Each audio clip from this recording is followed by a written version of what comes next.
Olá, minha amiga, olá, meu amigo, como é que vocês estão? Bem-vindos a mais um episódio onde estudamos, cadê o livro? O Espiritismo na Arte, de Leon Denis.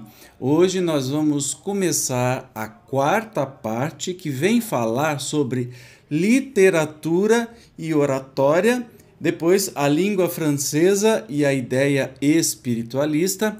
Este artigo foi publicado na Revista Espírita em abril de 1922. Então, sem demora, vamos para o texto de hoje. A literatura e a oratória também são formas de arte, meios poderosos de fazer o pensamento brilhar em nosso mundo. Pode-se dizer, o que Esopo 20 dizia da língua, ela é, segundo o uso que se fizer dela, o que é de melhor, ou, de pior. Sob esse ponto de vista, a França sempre teve um papel privilegiado. A clareza, a nitidez de seu idioma, ainda que mais pobre que outros em qualificativos, serviu largamente para a expansão do seu talento e a difusão das ideias generosas. São, portanto, as qualidades desse idioma que asseguram ao nosso país, ao mesmo tempo, um lugar à parte no mundo e uma alta situação no futuro. Nossa língua, por sua limpidez, sua clara compreensão das coisas, é o instrumento predestinado das grandes anunciações, das revelações augustas. As outras línguas têm seu charme, sua beleza, porém nenhuma consegue esclarecer melhor as inteligências, persuadir, convencer. Assim, os espíritos de elite que vierem à Terra cumprir uma missão renovadora encarnarão de preferência em nosso país. E, dentre eles, os maiores de todos, a fim de que nossa língua possa servir de veículo aos seus altos e nobres pensamentos através do mundo. Sua presença e sua ação, dizemos do além, ainda contribuirão para aumentar o prestígio e a glória da França. A literatura francesa sobressai principalmente na análise dos sentimentos e das paixões. Ela se caracterizou sobretudo no romance, cujo tema geral é o amor sensual. Sob a influência do materialismo ávido de todos os prazeres, ela perdeu-se em contradições, assim como em prazer, e em lugar de cooperar para o enobrecimento da raça, contribuiu a maior parte das vezes para corromper seus costumes e precipitar sua decadência. Bom, então, seu Leon, eu não vou concordar com isso porque, assim, eu acho que a língua portuguesa, claro que a língua francesa é um deslumbre, mas a gente tá falando com o Leon Denis, né? Lógico que ele vai puxar a sardinha lá para a França e para a língua francesa. Todas as línguas que vêm do latim são mais complexas. Tenta estudar, né? Olha a língua portuguesa que complicada que é. Italiano é muito complicado, os verbos. Francês também. Então, vamos entender que ele está falando das línguas latinas, não só da França, tá? Mas vamos continuar. Claro, ele vai puxar a sardinha pro lado dele. Vamos continuar. A maioria dos autores do nosso tempo se comprazem por suas aventuras na ostentação de um cinismo picante. Daí, em certos momentos, o descrédito da França no exterior e as medidas tomadas contra a nossa língua em inúmeros estabelecimentos de educação. Já é tempo de uma nova corrente de ideias vir inspirar a arte e a literatura francesas, com um senso mais filosófico das coisas e uma noção mais ampla do destino. Somente isso pode restituir às obras do pensamento toda a sua amplitude e sua eficácia regeneradora. Sob a inspiração de colaboradores e instrutores invisíveis, essa reação vai se acentuar. Os escritores, os oradores, sentem-se levados pelas forças ocultas em direção a horizontes mais puros, mais luminosos. De toda parte surgem produções impregnadas de doutrinas amplas e elevadas. O pensamento francês começa a adquirir esse poder de irradiação ao qual tem direito. Um dia ele atingirá as alturas que, até agora, só a música soube fazer entrever e pressentir. Ele chegará a possuir esse dom de penetração, de persuasão, essas qualidades estéticas que asseguram sua predominância definitiva. Pode-se constatar desde agora que, sob a sua influência, o mundo latino se impregnou inteiramente das doutrinas de Allan Kardec sobre as vidas sucessivas. As obras do grande iniciador foram traduzidas em todas as línguas neolatinas. As edições espanholas e portuguesas se sucedem rapidamente na América Central e Meridional. A ideia espiritualista penetra nos meios mais isolados, sob a forma com a qual os escritores franceses a revestiram. Muito bem, como você pode perceber, o leitor não consegue falar direito o nome dos autores, nem eu consigo, imagino o leitor, porque ele é induzido a falar em português, né? E não em francês, então provavelmente ele não vai ler nada direito. Ele vai falando uns numerinhos que são as referências, porque eu vou te mostrar no livro impresso. Olha que legal. Esses numerinhos vêm trazendo as explicações, ó, de cada autor. Isso saiu na Revista Espírita, tá? Então vai dizendo quem é, até uma ilustração sobre o autor, o que se fez, do que se trata. Então vale a pena dar uma olhadinha na edição impressa, e se você quiser também baixe o PDF, tem indicativo aqui no canal onde tem para você baixar, e aí você pode estudar melhor sobre esses artistas, esses escritores, poetas, coisa que a gente não vai fazer aqui, que senão vai ficar horas e horas, né, divagando, o programa vai ficar muito grande. Mas vamos continuar a leitura. A França, sua missão, a alma céltica. O talento da França é feito de equilíbrio e de harmonia. Apesar de certas faltas no passado, pode-se dizer que ele muitas vezes serviu de mediador entre as escolas mais diversas, entre os sistemas mais opostos. Ainda hoje, na ordem política, por exemplo, a França se mantém entre a reação e a anarquia. Frequentemente foi assim no decorrer da sua história, nos domínios da arte e do pensamento. De novo, o Leon Denis está falando do país dele, que ele conhece profundamente e nos traz, tá? Então não acontece só no país, mas ele está fazendo uma referência da França. Isso, cada país teve seus grandes escritores, poetas, etc. e tal, mas ele está falando referência ao seu país natal. Continuando. Vimos que sua língua, que é uma das expressões do seu talento, apresenta as qualidades de precisão e de flexibilidade que fazem dela um maravilhoso agente de difusão e de propaganda. Ela sabe emprestar às ideias, ao mesmo tempo, a força e a graça, e é por aí que ela pode contribuir largamente para iniciar o mundo no conhecimento das leis superiores. A literatura e a poesia francesa, melhor que todas as outras, souberam reproduzir todas as nuances do pensamento e do sentimento, a ternura, a energia, o encanto, a doçura infinita do ideal, em uma palavra, todos os sonhos sobre-humanos da arte e da beleza. O luminoso talento da França tem por papel, principalmente, reunir e fundir, em uma média equilibrada, os dois talentos diferentes, o do sul e o do norte, da raça latina e das raças setentrionais. Talvez, ao encontro desses elementos opostos, ao fluxo e refluxo dessas correntes diferentes, que se deve à mobilidade do seu espírito e à instabilidade por vezes enfadonha de seus desígnios, porém, sempre após os períodos de crise, em que o equilíbrio nela é alterado, o espírito nacional retorna à sua atividade e seu progresso. Sua missão, portanto, parece ser a de fornecer aos outros povos, de espírito mais lento, as indicações, as diretrizes das quais eles tiram uma aplicação prática e fecunda. É nesse sentido que a França é um agente maravilhoso de progresso e de evolução humana, por seu cuidado com a verdade e com a luz, e pela beleza das formas com as quais elas se comprazem revesti-las.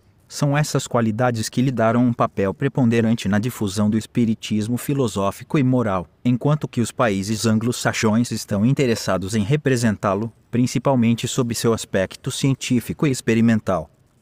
Após suas horas de tentativas e de obscuridade, o gênio da França, que não é outro senão a alma sempre viva e imortal da Gália, ergue-se e com um vigoroso esforço liberta-se dos atoleiros terrestres e lança-se em direção ao céu para ali descobrir novos horizontes, novas perspectivas sobre o futuro e mostrá-las como objetivo à humanidade em marcha.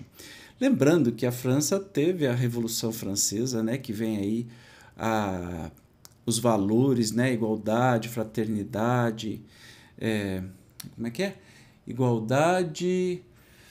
Oh, meu Deus do céu, tem hora que dá uns brancos na cabeça da gente, né? Principalmente quem teve Covid, como eu, a coisa vai. Liberdade, igualdade, fraternidade. Tem também Joana d'Arc, que foi francesa, e temos nomes assim incríveis que vieram da França. E realmente, lembra que na minha época de criança eu não peguei, mas um pouquinho antes se ensinava não o inglês e sim o francês, que a gente tinha grande influência da França, especialmente na corte, né? Na época do Brasil Império. Então a França tinha uma influência incrível pelo mundo, tinha umas besteiras que fez também com força, como colônias na África, no Oriente Médio e tudo mais, e está pagando preço até hoje sobre todas essas ações que teve, Mas o espírito revolucionário, questionador, poético da França é indiscutível, é sobre isso que ele está falando. Para todos aqueles que sabem estudar e compreender o gênio da nossa raça, sob o véu do cepticismo que por vezes a recobre, a alma céltica reaparece e, nas horas solenes, são seus impulsos que determinam as resoluções viris, os atos decisivos. É ela que inspira Joana d'Arc e por suas mãos livra a França do jugo dos ingleses. Ainda é ela que provoca essa poderosa explosão espiritualista que, em a época revolucionária, leva a todos a noção essencial de liberdade, assegurando assim o triunfo da alma moderna sobre as teorias deprimentes do determinismo e do fatalismo. É sempre ela que, nos dias sombrios de 1914, revela todas as forças vivas da nação e a conduz, heróica e sublime, diante do despotismo germânico e do militarismo teutônico. 33. Mais recentemente ainda, a alma céltica coloca a nação como um dique em oposição à onda vermelha do bolchevismo. 34. A França tem maiores deveres que as outras nações, porque recebeu maiores dons, mais brilhantes qualidades. Assim, suas responsabilidades são mais pesadas e mais extensas. Hoje, uma tarefa, mais importante do que todas as outras, desenha-se para ela no mundo inteiro. Trata-se de iniciar os homens nas belezas de um futuro mais vasto, mais rico que aquele que as concepções filosóficas e religiosas puderam entrever. Trata-se de guiar a ascensão humana em direção ao grau mais elevado do pensamento, onde se acendem os clarões de um novo dia, a aurora de uma civilização mais nobre e mais digna, livre dos flagelos que, até aqui, entravaram o caminho áspero e doloroso da humanidade. As outras nações têm, cada uma, a sua tarefa importante, mas a França ultrapassa a todas pela variedade de suas aptidões e de suas atividades. É por isso que o mundo inteiro tem os olhos fixos sobre ela, esperando o sinal que traçará sua nova evolução. Tirando esse ufanismo todo, né, e que vai continuar, lamento informar, mas enfim, ele faz uma referência sobre a Primeira Guerra Mundial. Você está vendo? 1914, 1920, 22, ainda estava sob consequências, né, da Primeira Guerra Mundial e muito forte ainda. Então é por isso que ele fala sobre esse período crítico e talvez este otimismo todo com a França, né? Vai saber. Ó alma viva da França, desliga-te das pesadas influências materiais que ainda te oprimem, eleva-te até esse nobre ideal que é tua missão adquirir e propagar no mundo. Somente quando a nova revelação for conhecida por todos os povos, quando ela tiver dado à sua expressão a forma magnífica do teu talento, é que os homens compreenderão seu grande destino, bem como os deveres e os encargos que ele lhes impõe. E a justiça e a paz enfim reinarão sobre a terra regenerada. E por esse meio teu papel aparecerá aos olhos de todos. Tu serás respeitada pelas gerações, e a tua glória se iluminará com um brilho que nada poderá mais empanar. Legal, interessante. Mas enfim, vamos voltar aqui ao oratório e o gesto, a inspiração dos grandes oradores. Lembra que a gente está abordando justamente essa forma, né, de arte, que é a oratória e a escrita também, né? A literatura, e que a França realmente é muito brilhante nesse tema. Na oratória, o movimento do pensamento é representado não apenas pela palavra, mas também pelo gesto que sobre ele chama a atenção e acentua seus efeitos. Nisso, mais que em qualquer outra matéria, uma justa medida se impõe porque tanto o excesso como a ausência de mímica devem ser igualmente evitados com cuidado. A maior parte dos grandes oradores recebe a inspiração do invisível. Essa inspiração chega até eles em ondas rápidas e faz surgir as expressões, as formas, as imagens que provocam o entusiasmo das multidões. Em certos momentos, eles se sentem como se fossem erguidos da terra e levados por uma corrente irresistível. No transcorrer da minha carreira de conferencista, experimentei muitas vezes a sensação de uma poderosa ajuda oculta, e eu conheci a sua causa. O espírito Jerônimo de Praga, meu protetor, meu guia, sempre me assistiu na minha tarefa de propagandista. Às vezes, no momento de aparecer diante de um numeroso público, com frequência indiferente ou mesmo hostil, e, de tomar a palavra, eu era vítima de um mal físico, de uma violenta enxaqueca que paralisava meu pensamento e minha ação. Olha que interessante, ele vem falar sobre o seu guia, né? O espírito de Jerônimo de Praga, porque o Leon Denis era um conferencista, o mais sublime continuador do espiritismo, né, da época lá de Kardec, e ele vem nos dizer, porque ele, mais do que tudo, além de escritor, orador, então ele está falando sobre a sua própria área de atuação. Mas então, respondendo ao meu ardente apelo à minha prece, o espírito do meu guia intervinha. Por uma enérgica magnetização, ele restabelecia o equilíbrio orgânico e devolvia à minha lucidez meus meios de agir. Outras vezes, após debates contraditórios que duravam várias horas, após lutas oratórias com contraditores obstinados, materialistas ou religiosos, apesar do meu esgotamento, eu ainda encontrava inflexões, entonações vibrantes que pasmavam e abalavam o auditório. E aí ele está dizendo coisa que talvez, se você for um orador espírita ou trabalha com a palavra, né, sabe que a gente passa por situações complicadinhas e que realmente a ajuda espiritual nesse momento é imprescindível. E às vezes, quando a gente está falando, a gente fala assim, nossa, eu falei tudo isso? De onde saiu tanta coisa? Saiu da nossa capacidade, né, do nosso estudo, do trabalho, mas também, obviamente, da inspiração do mais alto dos nossos guias espirituais. Vamos continuar. Um dia, tive a compreensão desse fenômeno ao vê-lo acontecer sob os meus olhos. Encontrava-me em Aix-les-Bains, na igreja paroquial, no decorrer de uma solenidade religiosa em homenagem a Joana d'Arc. Na presença do cardeal do Billard e de uma multidão compacta, um jovem padre subiu ao púlpito para pronunciar o panegírico 35 da heroína. Minha médium, a senhora Forget, que estava sentada ao meu lado, disse-me de repente, vejo o espírito Jerônimo. Ele está de pé no púlpito, atrás do padre. Fiquei atento ao que ia se passar. O jovem padre começa com um tom calmo, suas frases harmoniosas se desenrolavam com método, depois, pouco a pouco, o tom se eleva, a voz torna-se vibrante e, por fim, inflexões poderosas, que eu reconhecia, fizeram ressoar as abóbadas do edifício. Eu tinha um exemplo do que se produzira comigo em muitos casos. Essa inspirada eloquência eu a encontrei em certos médiums, bastante raros na verdade, aos que incorporam, em uma mesma sessão, vários espíritos dos quais as palavras revelam personalidades muito diferentes, de grande originalidade e que é impossível serem confundidas entre elas ou com a do médium. O médium mais notável que encontrei, no decorrer de minhas viagens, foi a filha de um professor do Liceu de Marsella. Quando em estado de transe, ela servia de voz não somente a oradores do espaço, mas também a outras entidades extraordinárias, por exemplo a célebre senhora Geoffrin, que por sua delicadeza de espírito, sua amabilidade e o encanto penetrante de suas maneiras, por sua linguagem um pouco antiquada, não deixava, temos que convir, margens para a simulação.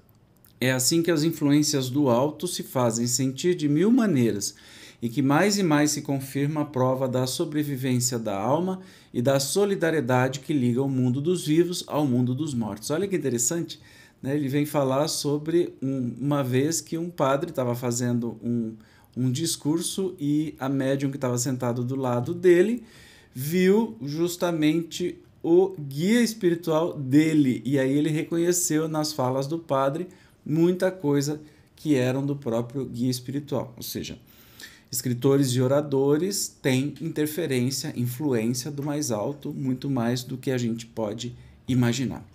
Escritores e oradores, o verdadeiro mérito e a influência da música. Opa, este estudo é meu? Eu dei o nome desse estudo, a influência da música, justamente por causa do estudo deste livro aqui, né? Se você não sabe do que se trata, tem 5 episódios, ou no podcast, ou no YouTube, que eu faço um estudo bem aprimorado aí sobre a influência da música na nossa vida, tá? Não só espiritamente falando, mas em geral. E também tem um livro disponível agora, nesse momento, no Amazon. Na Amazon é só procurar lá a influência da música Evandro Oliva, tá bom? Mas vamos continuar a leitura de hoje. O verdadeiro mérito, seja do escritor, seja do orador, consiste em fazer pensar, em provocar nas almas as nobres e santas exaltações, em elevá-las em direção às alturas radiosas onde elas percebem as vibrações do pensamento divino, em uma comunhão suprema. No entanto, para que a alma se desenvolva e desabroche no êxtase das alegrias superiores, é bom que a harmonia venha a se juntar à palavra e ao estilo, é preciso que a música venha abrir, para a inteligência, os caminhos que levam à compreensão das leis divinas, a posse da eterna beleza. A influência da música é imensa e, segundo os indivíduos, reveste-se das mais diferentes formas. Os sons graves e profundos agem sobre nós de tal maneira que o melhor de nós mesmos se exterioriza. A alma se desprende e sobe até as fontes vivas da inspiração. Quando eu tinha que fazer uma conferência em uma grande cidade, por mais de uma vez aconteceu dirigir-me, na véspera, à noite, a algum teatro lírico. Lá, escondido no fundo de um camarote, completamente isolado, eu me desinteressava de tudo o que se passava na sala ou no palco, para me deixar embalar pela obra musical. Sob a ação combinada dos instrumentos e das vozes, uma onda de ideias crescia em meu cérebro, um desabrochar de pensamentos e de imagens surgia das profundezas do meu ser. Nesses momentos, eu determinava o meu tema com uma riqueza de matérias, uma profusão de argumentos, uma abundância de formas e de expressões que eu não poderia ter encontrado no silêncio e que nem sempre se apresentavam em minha memória no momento oportuno. Você percebeu que já pulamos assim, mais que de repente, sobre, né, o mérito do escritor ou do orador, que é fazer pensar, provocar nas almas as nobres e santas exaltações e levá-la às alturas, né? Só que aí vem falar sobre a música, tanto a música com palavras e a música sem palavras, que a influência da música é um negócio, e a gente vai ver que vai se falar muito sobre música, né? Mas já começa, e eu cito este trecho aqui, no meu livro também, no meu estudo, que vem dizer assim que a alma se desprende e sobe até as fontes vivas da inspiração. E vem falar de um relato de quando ele foi fazer uma conferência, ele foi assistir uma ópera e que, na verdade, ele praticamente perdeu até a atenção do que se desenrolava. Pela música o elevou absurdamente e o fez pensar em outras coisas e trouxe inspirações em criações e tudo mais, né? Mas vamos fechar o estudo de hoje, ó. O som dos grandes órgãos e os cantos sacros produzem em mim impressões ainda mais profundas. Durante os momentos em que posso ouvir boa música, o poder da arte abre, para meu benefício, o domínio dos tesouros escondidos das mais belas faculdades psíquicas, para, em seguida, deixar-me recair pesadamente na corrente habitual do pensamento e da vida. Na terra, é pelo pensamento, oral ou escrito, que se comunica a fé e que se instruem os homens. Porém, no espaço, nos dizem os nossos guias, a música é a expressão sublime do pensamento divino. Já aqui na Terra, pode-se observar que um escritor ou um orador que estude a harmonia vê crescer, em proporção, os recursos da sua imaginação, sua penetração das coisas e sua facilidade em exprimi-las. Certos homens talentosos não têm declarado que suas mais belas obras tinham sido concebidas em horas de êxtase, provocadas pela audição de ecos longínquos de algumas notas desprendidas dos concertos celestes, quer dizer, da orquestra infinita dos mundos. E aí ele vai embora, depois em futuros estudos que a gente ainda vai ter, sobre essa interferência da música. Ele está falando especificamente que a música serve de inspiração para todas as artes, né? Que ouvindo as músicas, tudo melhora, inclusive para escritores e oradores, é fonte de inspiração e tudo mais. Tem escritor que trabalha com música tocando, né? Nós temos aí muitas comunicações mediúnicas que foram feitas na época de Kardec que rolavam enquanto alguém executava alguma peça da época, uma clássica, instrumental, erudita, ao piano, né? Então, assim, a música tem uma influência absurda, nós vamos estudar, né, nas próximas partes, mas ele já está começando a dar uma pitada sobre a própria experiência, a sua experiência de Leon Denis, pessoal, ele como orador e escritor, não cantor, não outro tipo de artista, teve, né, sob influência da música. Mas tem muito mais coisa legal pela frente, eu tenho certeza que você vai gostar muito. Tá bom? Nós encerramos por hoje. Eu te espero no próximo episódio que a gente vai estudar a 7ª e 8ª lições de O Esteta. Te espero então. Até o próximo episódio. Tchau!